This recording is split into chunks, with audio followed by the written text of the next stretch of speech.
Just going back to your question yesterday when you spoke about beauty and people taking off their hijabs, the flip side to it is people also take off their hijab because of Islamic interpretations. For example, because of what? Islamic interpretations of the verses. So I'll give you an example. We have people like Amina Wood, Dr. Amina Wood, etc. And in UK, Leicester University just published a paper stating that hijab is not an obligation, and it's backed by Islamic scholars. For a person who's taking off their hijab because of such reasons, not because of beautification, how do they draw the line, or what advice would you give to such a person? But they were wearing it prior to this, but they got influenced by lots and lots of people because there's an entire movement. They were wearing it prior? They were. No, they were. That's what I'm saying. They were. Lots and lots of people were wearing it. However, when they found out about this article, and lots of scholars, Islamic scholars as well, who do say that, it's not obligatory. Okay, so I have a couple of responses to that. I haven't read the paper. I would like to. I don't think I'll do it this week because I have other things to study this week. But I probably will take it up and read that paper and study it thoroughly. I, for one, don't believe in refutation, nor do I believe in being afraid of new ideas.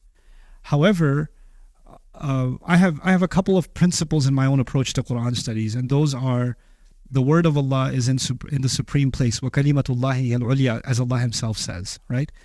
And we have to be honest with the evidence, and we have to be honest with our history. There's two main kinds of evidence in any Islamic endeavor. One is the text, and the other is history. And two things can happen. Somebody can be selective with the text, and somebody can be selective with history. And then when you're selective, you can cherry pick some things from both and arrive at a conclusion.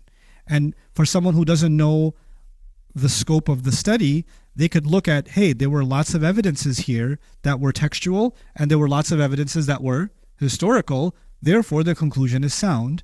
And they don't have the background to know, actually, there was a selective citation of the text, and there was also a selective citation of history, and that's how this conclusion was arrived. And then the response to that, to me, is not this is fitna, this is kufr, this is that, is to actually raise the level of intellectual discourse among the Muslims. I know you guys are used to listening to me on YouTube and things like that, and I don't talk like this on YouTube. You know that. This is way geekier, isn't it? This is because one of the goals of Quran Week is we gotta start.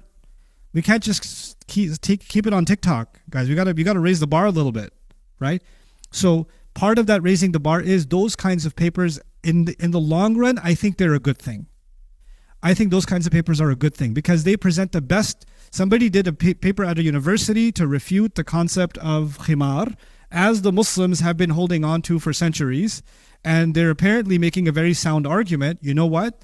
This religion, for one, is not afraid of argument, is not afraid of discourse, is not afraid of research. In fact, this religion is entirely based on bring your evidences, hatu burhanakum, right? So it's not even about who published it. It's about what's being said. Now, as far as the motivations of women that took their hijab off, I cannot say in all honesty that someone read a paper and that's the only reason that they made that decision. And maybe it is, but also maybe they've been wanting to take it off but feel bad about it. Now they feel less bad about it. Or they needed somebody, like I said, nowadays we have, I don't want to be responsible for this decision. If somebody else can carry the brunt of the responsibility, then it's easier for me to make that decision. So somebody said it. So now at least somewhere in the back of my head, I'll be able to tell Allah, Ya Allah, there was a paper on this. Right? So I don't want to do the work, but somebody did the work for me. You know, when I was younger, I used to watch a lot of Zakir Naik videos. Dr. Zakir Naik, may Allah protect him. Right? Brilliant da'wah stuff. I didn't know 90% of the stuff he's saying, but it felt really good because at least somebody knows it. The Muslims are like, yo, somebody knows it? Yeah. Right? Because I don't have to know it now. He knows it for me. We're good. We're saved. Right? So this kind of mentality does happen.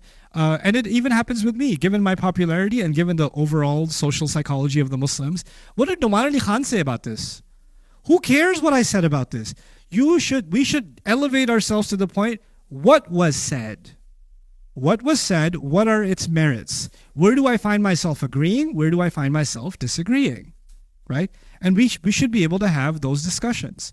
And we should be able to discuss those evidences and those arguments. So, but you know, when people don't want to do that and they want to be less than intellectually honest and say, there's a paper, that's why I took it off.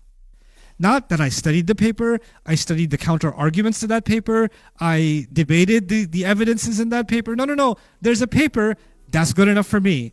That seems to me a little less than intellectually honest. That seems more like a comfort zone thing.